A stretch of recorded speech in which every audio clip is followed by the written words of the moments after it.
这就可以用。好来，这个高无？那个高，300克。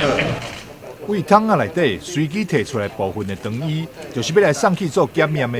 虽然这食材原料拢是进口的，不过头家真有信心，表示因所进口的绝对无使用有莱克多巴胺的肉片，且民众会当安心。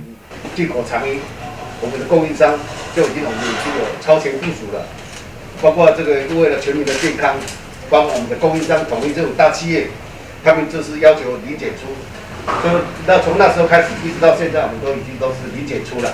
是过去大家常常在这个零售业者常常看得到的这个 SGS 的这个检验报告。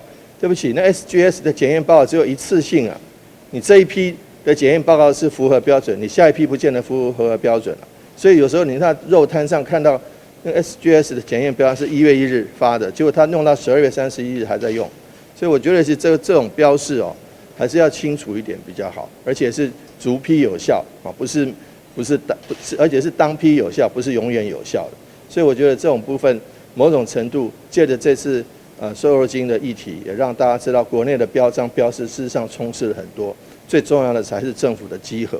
如果稽核能够完善，稽核制度建立起来完善的话，我觉得才有帮助。台南是美食之都，也是真侪食品业者重要聚落。现在也因为含有莱克多巴胺残留标准的低原料已经开放进口，所以市府相关单位要做好准备，做好稽查，将国产甲进口的肉品标示分流，并要求业者落实源头管理，就是要来为消费者的权益把关。台南新闻张硕维采访报道。